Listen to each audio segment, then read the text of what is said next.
Thank you so much.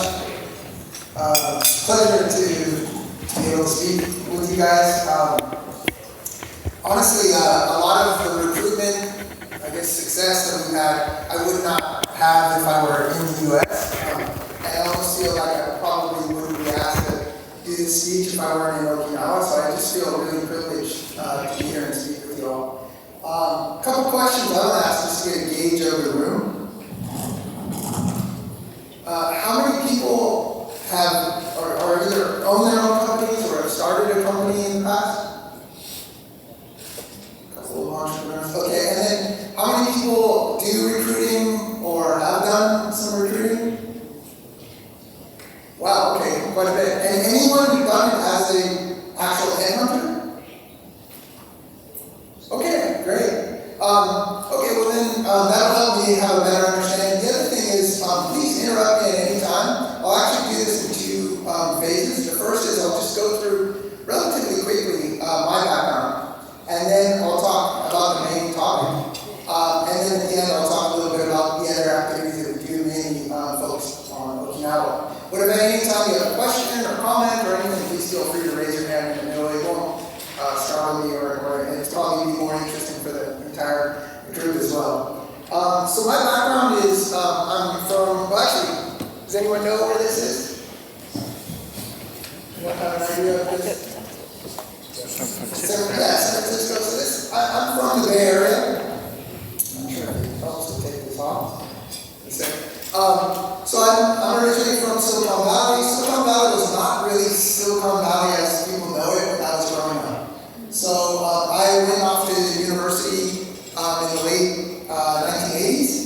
And as you know, if you look at whether it's Google or Facebook or Instagram or Tesla had started an office, their offices there, none of these companies even existed. Apple Computer was the little guy. When I was, I went to middle school in Cupertino. And the headquarters of Apple is Cupertino, but Apple was not Apple. Now it was the computer company that had a crazy founder that some, friends, mothers, or fathers worked at. So Silicon Valley, although, is known as an entrepreneur kind of haven and a lot of investment and all these things, this is not how it was. It was basically a poor man's San Francisco. And in fact, many of my family is lower middle class. I was the first in my either side, father or mother, to go to university. And a lot of the neighborhood houses had cherry trees or apricot trees, and that was all left over when it was an agricultural area. So definitely not the image that people have of Silicon Valley. Especially for the Japanese, does anyone know what this is? Waseda, okay. So I was lucky enough to go to Waseda University. I did an undergraduate in California and a graduate program in California. But again, to live overseas or to study overseas, that was such a leap for anyone in my family because nobody had ever gone beyond a community college. So to go to Waseda was a really unique first experience in Japan, in that I was in a university of about 40,000 Japanese. The baseball games were on television, everything stopped, and yet the foreign group, we were called Saibu. It was kind of like a fishbowl where Japanese would come by and say, oh, okay, there's all the foreigners in there. Very often, people would not even be sure to talk to us. They might want to come and take a photo, almost like we were characters in a zoo, or but it definitely was a unique way to start out. When I graduated from university, I had a lot of student loans. And so I immediately just tried to find the highest paying job that I could. I wasn't, at that time, thoughtful enough to really think about what does it match me, is it something I like. So I worked in semiconductor equipment. I probably did a Handontai Seisho Soji. So I worked in semiconductor equipment. I did statistics because I had a relatively decent numbers background. And this is kind of how I felt in the cubicle and just in work in general. I was, for Japanese, like a salaryman, but a number cruncher in a very technical field that's not known to have the most communicative people. So people were nice, but I I just didn't feel like I really belonged there. And so I saved up money so that I could pay off my student loans. No, instead of actually finishing off paying off my loans in the last minute, I actually went and did volunteering and trekking mountains. I thought I was going to go for about half a year, but I was actually gone for 2 years. I worked as a volunteer in northern India. Does anyone know where this is? Probably, especially us Americans, would not normally go to this place now. I went in the late 1990s. This is Pakistan. This is the Karakoram Highway. The Karakorams are the fastest growing mountains in the world. So K2's in the Karakoram Mountains. K2 is slated to pass Everest as the tallest mountain in the world. So I was wearing shalwar kameez and I was wearing the pajamas and growing a beard, and I was trekking mountains and volunteering. I volunteered with the Tibetan government in exile in northern India, where the Dalai Lama lives. So I did a lot of essential things and tried to explore what I wanted to do. When I came back to the U.S., I thought, what I want to do is work in a company like Patagonia or some other kind of outdoor brand, because I'd done all this, and I wanted to do something front office. I had done back office as a statistics guy. And basically everybody rejected me. No matter who I applied to, what job it was sales, it was marketing, it didn't matter. They basically said, look, you're like a recent grad. I mean, then you took 2 years off to go, volunteer, and even your background doesn't match what you want to do. You were a statistics person, you want to do marketing. So every single company rejected me, and I finally went to a recruiting company, and they also rejected me. They said, you really need to shave your beard, and I can't see putting your resume out in front of any of my clients. And I said, thank you so much. I really appreciate the frank feedback. And the head of the company said, how did you feel when I essentially rejected you? And I said, well, I was a good student. I think I'll figure my life out at some point. I'm not so worried, and I think your constructive feedback is very helpful. And so I guess because he thought I had a thick skin or was decent with rejection, I became a headhunter. He offered me a job, and so that was became a headhunter. And for most of you, you know that headhunting is not even, most people don't go to university and think, I want to end up being a headhunter. It's a lot of cold calls, a lot of rejection.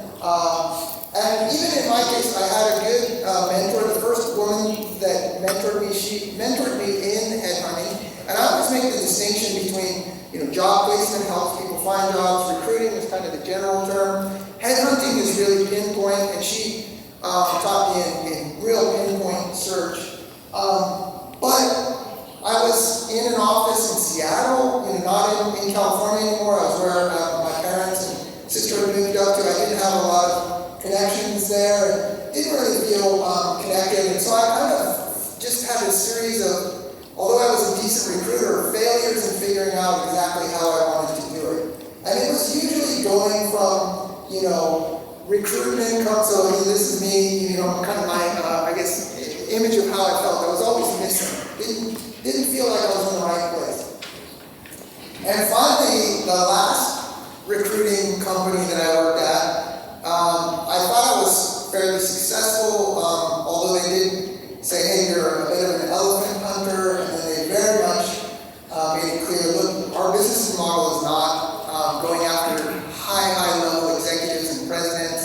You keep breaking the business model. I kept thinking, maybe they'll see that the revenue is great. And really, in hindsight, I look back at that massive, epic failure as a real positive in my life. But I was walked out just like this guy with a box with all my belongings. I wasn't walked out with my business cards, even though I had developed those over years before I joined the firm, because those were intellectual property, and they were kept by the company. So I was like, and as a recruiter, I thought, my business cards are everything. I've lost all that. It's embarrassing. My colleagues have seen me get kicked out. I couldn't even go back in and say goodbye to them. I found out later a lot of, when I made my own company, they said, oh, I always knew you were going to be successful, I just didn't think you fit in here. But at the time, I just felt like a failure. Kind of went home, curled up in a ball, and was trying to figure out, like, do I go home to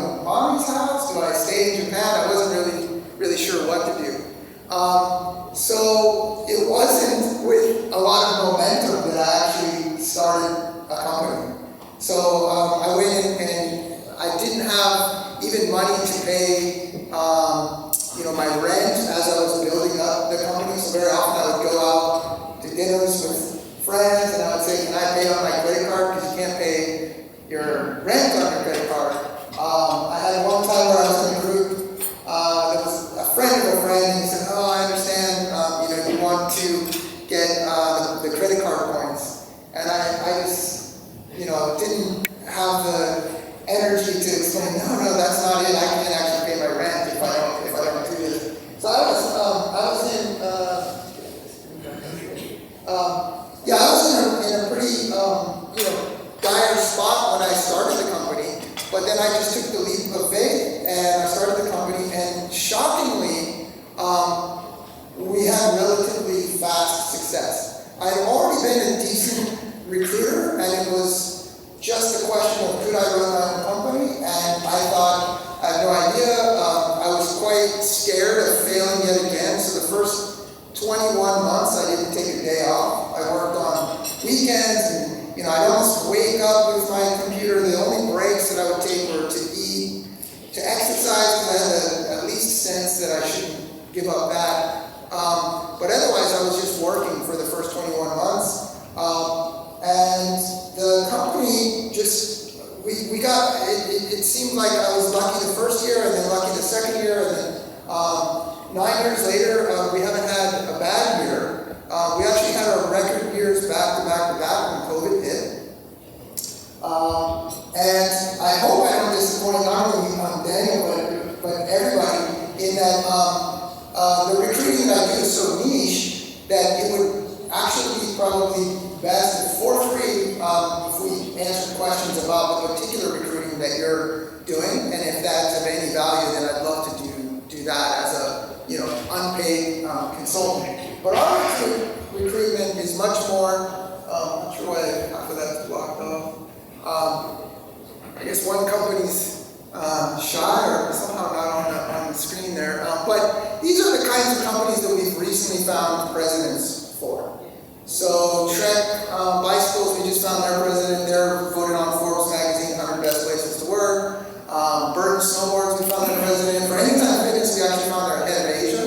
So we usually find either the presidents or the heads of Asia. We found the presidents for Reebok, for Vans, for Allbirds, for Apple, for TRX, Mattel. I can't remember who's down in that corner now. Maybe it's over here. That was Timberland. We found their president. And then I put Oyst up there because there's two amazing professors here from Oyst.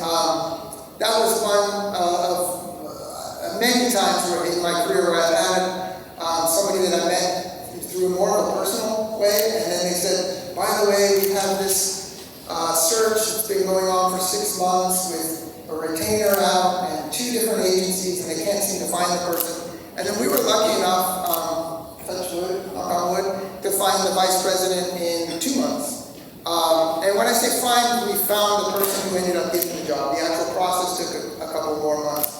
But that one was unique because it was very outside of our normal sector, and yet it was fun because it was something that was here in Okinawa.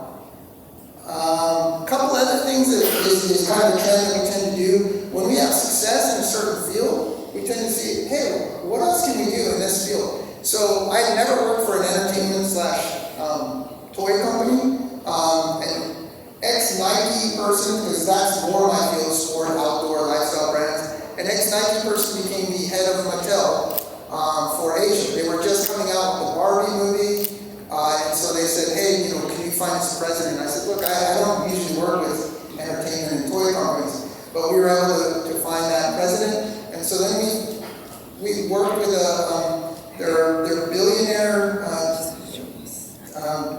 two brothers from New Zealand that made a toy company called and we just found their president. Then another one, because of the work with the boys, we thought, okay, well, the biggest private education company in the world is Education First. Some of you do, or probably a lot of us wouldn't know yet because they do a lot of study abroad programs, mostly learn English. But they sponsor one of the Cannondale bicycle teams for the Tour de France, and we just found the president of Education First. In fact, that person started like, I think, 3 days ago. So maybe just as a pause, if are there any questions? Because I kind of talked a lot so far already. Yeah, okay, we'll do that. Okay, so basically, there's a couple of things that I'll talk about just as trends of what we tend to do. One is that we try to differentiate ourselves in as many ways as possible. And one of those was that we're working on retained level search. For those of you who don't know, retainer means you're paid up front. And philosophically, and also just because I'm the little guy, I thought, well, I don't want to do that because that might turn people off. And so we refuse retainers even if they have retainers in the budget. So usually when you're finding a president or head of Asia, it's done on a retained search basis. And we said, no, we don't do that. A second thing that we do is most recruiters, the way that they find their candidates is probably through LinkedIn, I would guess. And we use LinkedIn as more of a reference in order to how we actually find our candidates. There was a saying that I heard that basically do what you're good at, and that way if you explain your business model, from A to Z, it doesn't matter because nobody can become you. So similarly, as you see, there's a lot of like mountain and kind of the background. We have 6 bikes at our house. I love riding bikes. We work with a lot of bike companies, and there's certain ways that we do the business that's really tailored toward our own selves. But the way that I find most of my candidates is actually through referrals, and very often in referrals that they don't even understand is a referral. So the way that we usually do that is if I meet a young person, I ask them, among other questions, I'm normally trying to help them find a job and trying to figure out where their career path is going and these kinds of things. But one of the questions I might ask them is, who's inspired you the most in your career? And they'll list those people, and then I'll say, well, what is it about those people that's inspiring? And they might say, okay, this person was this kind of mentor, or this kind of leader, or these kinds of things. And again, it sounds sneaky, but they don't realize that now I'm building a list of who I think are rock stars in the market. Another thing that I was encouraged not to do was to meet retired presidents. There's no reason why you need a retired president. That person has nothing. You can't sell them your services. They're already retired. And I always found it really amazing in both intangible and tangible ways. Intangibly, they were super inspiring, and I stopped trying to place people in jobs. I started to study success, and I started to see some trends. For those of you who've read some of these, Think and Grow Rich, or these kinds of old school mentality of how to study people that are doing well, I started to notice some trends among those people, and I always tried to be around them to learn how do they do that. So those are some of the intangible, but even intangible, they would very often answer my question when I would say, of the people that are at your last company, who do you think is able to grow more but can't do it at the current company? And they would list, okay, this person's really good, but there's no way that they can become the president because they're only 35 or whatever reasons. Our company is not really expanding in retail, but they're a retail rock star. So I would try to find names and who people's most impressive contacts were without asking them those things. And then I would use LinkedIn as a reference. So very often, am I going too fast? We're okay? Yeah? Very often, if I saw a profile and on LinkedIn, it looked like they were still working at the previous company. They hadn't even updated their profile. That was a good sign to me. That meant, this person's not even active in the job market. Maybe I'll just the last part and then talk about trends that we're seeing. One of the other things I do is I try to ask questions that people are not usually asked. So, especially in Japan, people are very big on loyalty, and so they never want to think about leaving their company, because it's almost like thinking, leaving their spouse or something like that. So I don't ask questions about leaving or anything like that. I usually try to put it into a number, and so I say, if I were giving you a scale of 1 to 10, with 10 being a perfect job, because everybody's idea of what a perfect, people have a different idea of what a perfect lunch is, what a perfect cup of coffee looks like, what a perfect house, so everyone has a different idea of what a perfect job is. So I'm trying to find out from your perspective, if you had given a number of 1 to 10 on what a perfect job is to you, what would you give your current job? And maybe they give a 7, and they want to usually very quickly tell you why it's a 7 or 8 or something high. And all I want to know is where the space is that's missing. So I want to know what's missing. If it's something very easy to figure out, like salary or things like that, then I know, okay, if I can find this person a higher salary, that they might be interested. But more often than not, it's a combination of factors.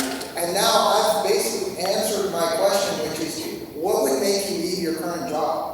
Which nobody wants to answer that question. So I usually also ask, if I were some kind of variation of this question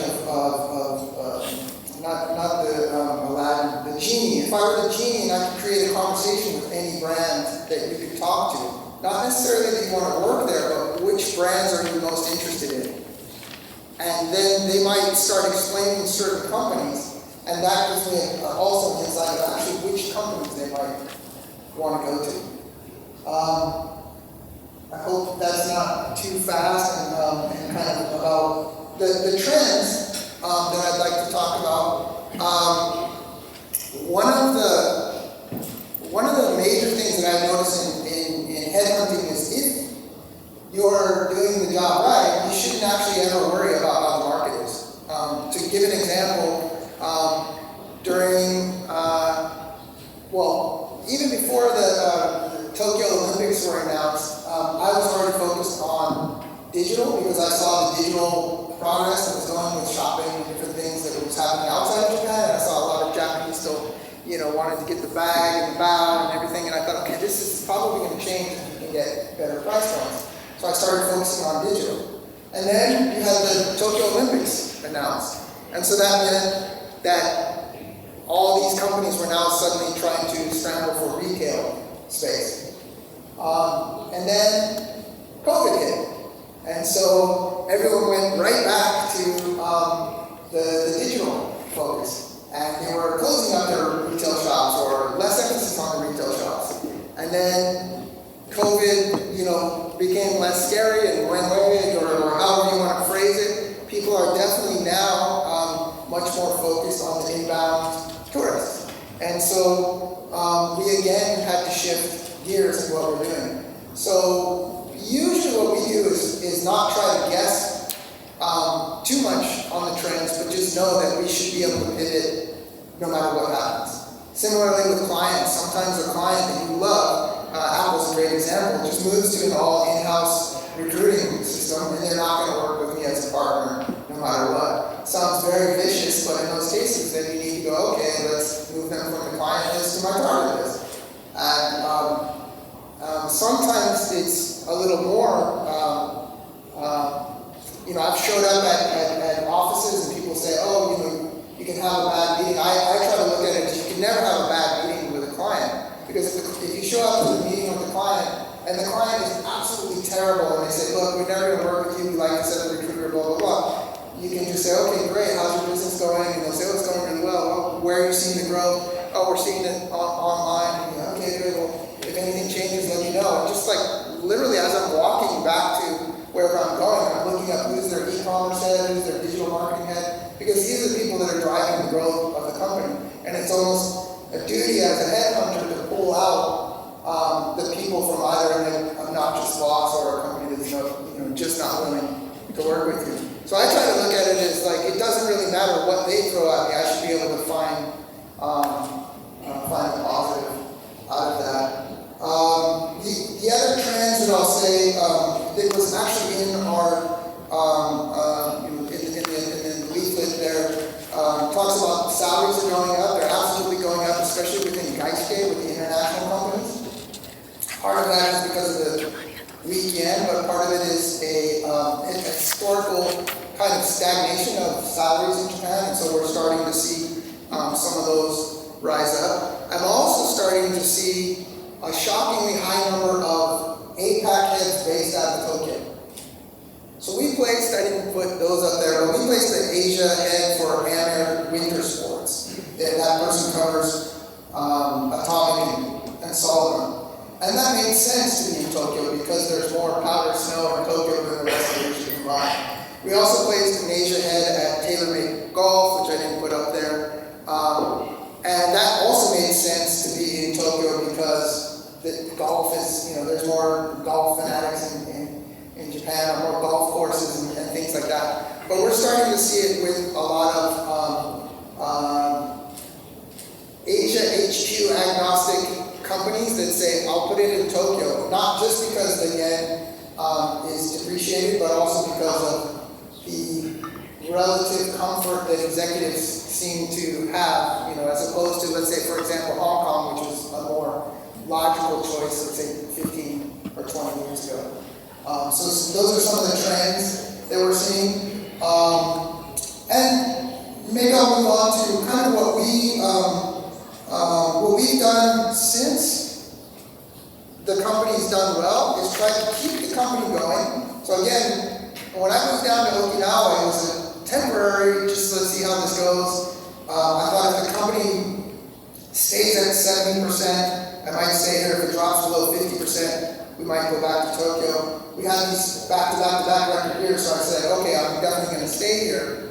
But we also said, let's start moving some of our energy and even money to other things. The passion that I had is with wildlife and with the environment, and so I'm not sure, does anyone, sorry, the clicker, does anyone know what this is?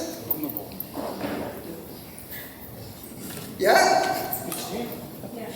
Sorry? That's a kind of Bonobo. Yeah, you're right. So some people think it's the missing link. So bonobos are the closest living relative to human beings. Part of the reason why I was interested is because some of the authorities in studying of bonobos are actually in Japan, so in Kyoto University, but also they're found in the world's second largest rainforest. For many of the people that are watching the environmental issues, we know that rainforests not being cut down is a good thing for the world, and Amazon has a lot more cutting than in the Congo rainforest. So it was a good combination of working with Japanese primate researchers as well as anthropologists to study the origins of humans. Apparently, we broke off from what are now chimpanzees and bonobos 6 million years ago. I don't know if somebody's have religious relatives, so if you don't buy it, at any rate, that was the first thing that I did, was I went and spent time in the Congo rainforest. And then I actually started to think, well, how can we do things that are more closer to home? And so even before I moved to Okinawa, I was doing some projects with the Iriomote Yamaneko, the mountain cat in Iriomote. Moe, my partner, has really led the charge with this. She's native Okinawan. She's the head of our group that does various things. She lectures on athletic performance and longevity, and this speech is here at OIST, and a couple of the professors that attended and leaders at OIST that were there are here today. But she basically talks about the Okinawa traditional diet, how it led to longevity, how she uses some of the foods like shikwasa and benimo for recovery. As a champion athlete, she just won the EA trail run again, and these kinds of things. She's very big on doing a combination of multiple things, which is making sure that Okinawans, I don't want to say stay healthy, return to health as they've gone from the longest living. I think, did anyone see Lives 100 about the blue zones? Quite a few, okay. So Dan Buettner, Moi's really proactive. Next week she does an Instagram live with Dan Buettner. So he's the Emmy Award winning producer of the Blue Zones Lives 100. And then she's actually read this. For I think 30% of the members of the chamber have a connection with hotels. So she's worked with hotels, with voice food service, with Key Cafe, and talking about how you can bring healthy things that are also what foreigners tend to associate with Okinawa, and real simple swaps. Changing panini to the islands, tofu, and those kinds of things, and some of the things. So our charity takes no donations. We fund it all through our company, and we sell nothing. And we don't ever want to be paid for the consulting. We just do it as something that we try to do to give back and to not just through our company. This is we had a lecture about the Okinawa reefs. Our house is right in front of a coral reef. It's like a private entrance to a coral reef, but as most people know, the reefs had their worst bleaching in history last year, and we tried to talk to anyone that would listen about why the impact of diving and snorkeling and a lot of the other tourism, if you can catch the trend, it's shifting toward longevity and a lot of other things, and so why not shift some of what your offerings are, whether that's at your hotel. If your hotel's serving spam as a traditional, Okinawan food, then we're thinking, okay, that's probably not going to resonate as much with a lot of these international travelers. Last week we were in Kyoto. I've been in Japan for most of the last 34 years. I've never walked down the street and seen that many foreigners. And when I say foreigners, they're not like the people you see in Okinawa sometimes, the backpackers and look somewhat energetic. Very often they look like my mom and dad just got off a bus with 80 of their friends and are walking down the street. And so it's an opportunity that we thought, this is not happening in Okinawa. We really hope that Okinawa can catch up to this trend and find other ways to attract, especially some of these older tourists that are willing to spend more money on hotels and restaurants, but don't spend as much on shopping and things like we saw in Nagoya. That's about it. I would love to open it up to questions, because questions help me understand if there's any thing I can clarify or add value on. How much time? Oh, yeah. Any questions? Yeah. Yes. Oh, yeah. Should I? No. Yeah. Is it on? Yeah. Yes. So thank you, first of all. Fascinating insight into how good headhunting works. I would say a combination of business intelligence and emotional intelligence is what I hear listening to you. So you understand business, but also people. So that's just my comment. But my question was about, you've touched on it in a couple of areas, but thinking about the audience and the group here.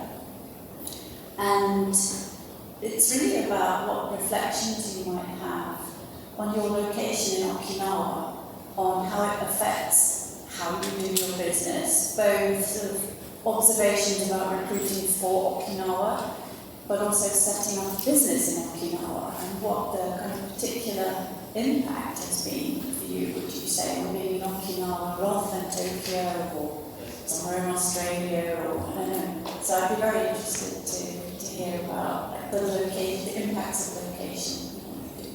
Okay, thank you. Yeah, my impression was, before I moved here, was simply to look at what the potential downfall of not being here in my country. So Trek is unique. Their headquarters for Japan is in Kobe because of the historical connection with Shimano, which is a bicycle part maker. We placed an executive at Nespresso and their headquarters is Nestle, which is also down in the Kobe, Kansai region. But other than that, I was just thinking, okay, what's the miss that happens with being in Okinawa? Because I won't be able to just jump on I would say a taxi, but I can use taxis. I used to show up sweaty on my bike and go into a convenience store and cool off before my meetings. But rather than biking over to these offices, I'm now going to be just doing Zoom calls, and how negatively is that going to impact my business? What I didn't understand was that, I don't want to say that it didn't impact, and I'm sure there must be some negative impact, but that just being closer to nature, I lived in RYUKYU, I had a season pass of snowboarding, I lived in Shikoku, in Kochi. I knew that I was wanting to get out of that concrete maze, which is central Tokyo. So I think that just made me a little bit, more. I was already relatively laid back, but I guess I just had less stress about the placements. Moya knows that I don't look at where our numbers are. I just look at numbers of candidate to client meetings, which is something that I feel I can have more impact. But I feel the location, if anything, the biggest change was just on mental space. Looking out at an ocean in the morning instead of concrete.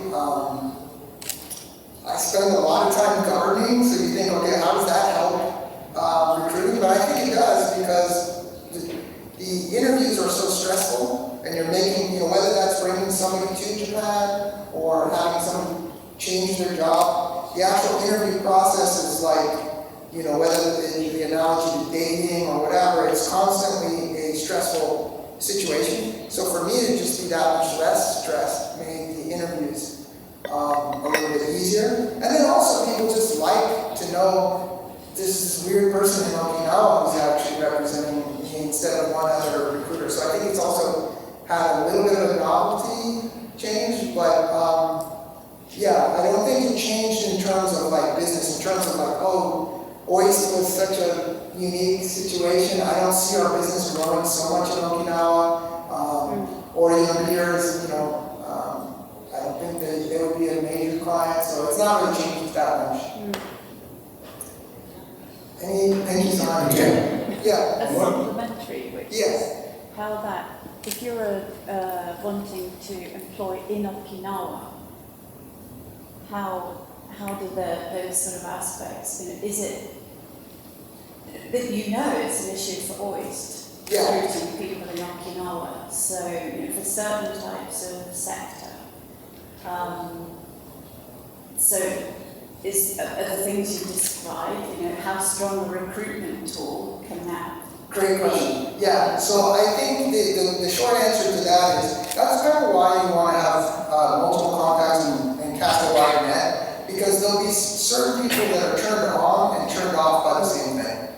So certain people will be like, oh my gosh, how am I going to go out with my drinking buddies if I move from Tokyo? And other people will say, oh, this is amazing. I get to, like Tony, swim in the ocean in the morning, or to do different hobbies and interests. So I think the short answer is you're just trying to meet enough contacts that you start to get those similar people. And then what we do is often a lot of referrals. So those people know other people that like endurance sports, like Moe, so they go, oh, if I live down there, I can actually practice long distance running in the winter.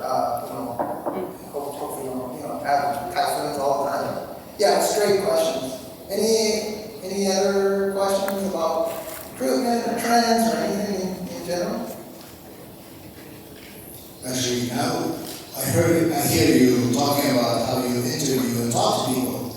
And going back to the first meeting we had drinking coffee in the coffee shop, I felt like you were interviewing me. Oh, yeah. Well, it made more sense.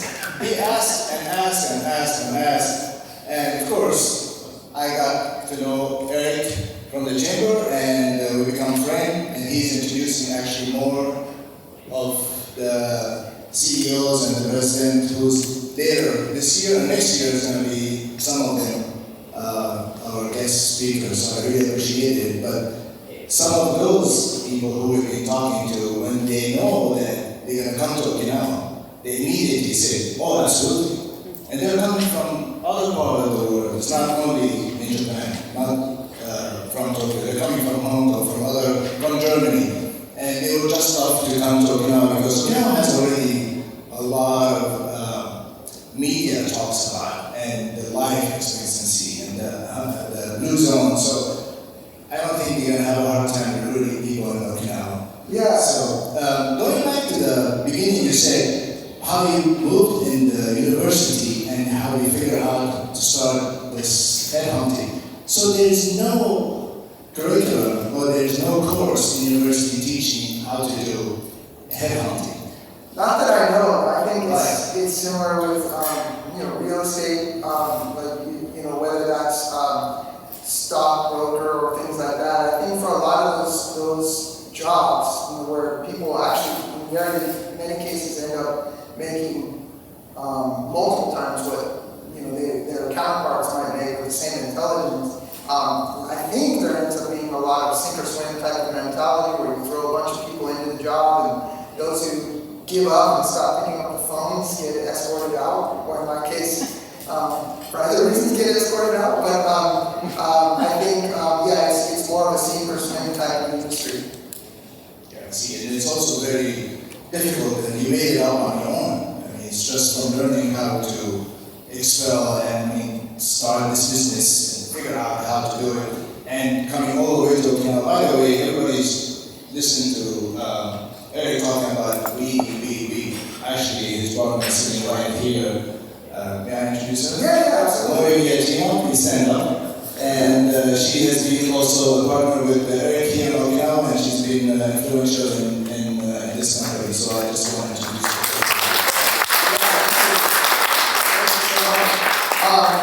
Thank you so much. The things that I think, going back to what's appealing about Okinawa, a lot of us see them and sometimes we forget them. I actually made a post. I think I've made like a few dozen posts in the 10 years that I've had, or however long I had an Instagram account. But 7 years ago, I made a post about Ikigai, and it's a 3-part post that has it in English and then some explanation and then some, Japanese. I didn't even know that was Okinawa. So, I actually seen Dan Buettner speak 20 years ago in Washington, D.C.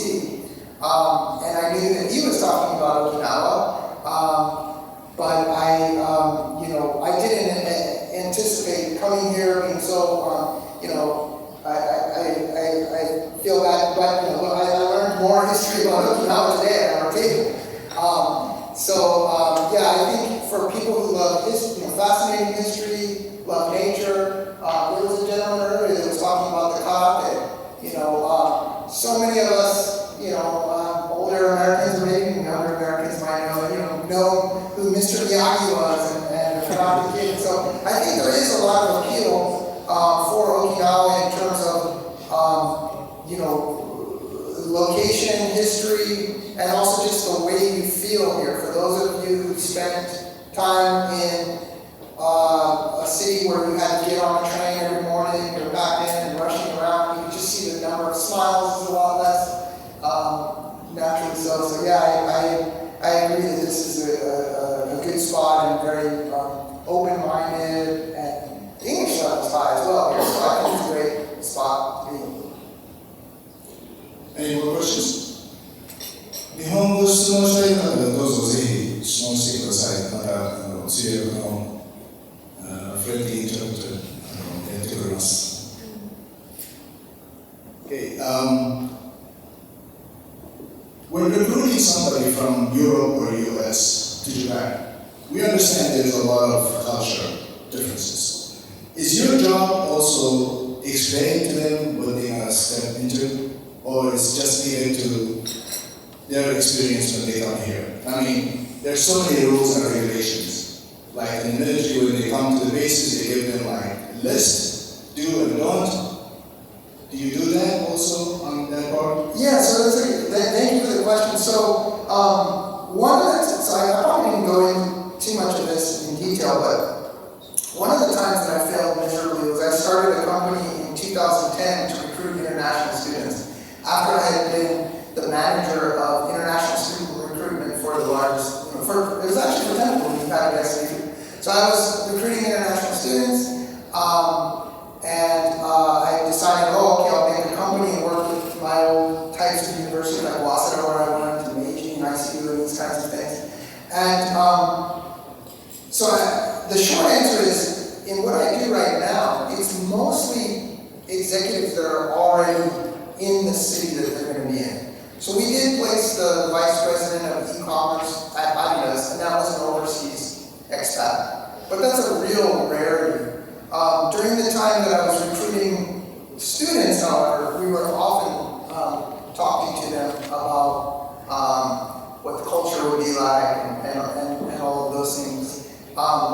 Most of the students we were recruiting were coming from North America and Europe, and most of them looked at Japan as, I mean, some Japanese are really surprised by this, or probably Okinawans are surprised, but they looked at it as, you know, I don't want to say chance of a lifetime, but definitely a positive thing where they would be able to be in this really cool place and learn a different culture and things like that. So it was definitely something that most people were anticipating. I don't know in our service, where we have probably people that have families and tight-knit roots, and it may be different, but definitely in this case it was students that wanted to study abroad and were looking forward to the culture experience of Japan as positive. Any more questions? If not, Eric, thank you so much. I really appreciate it.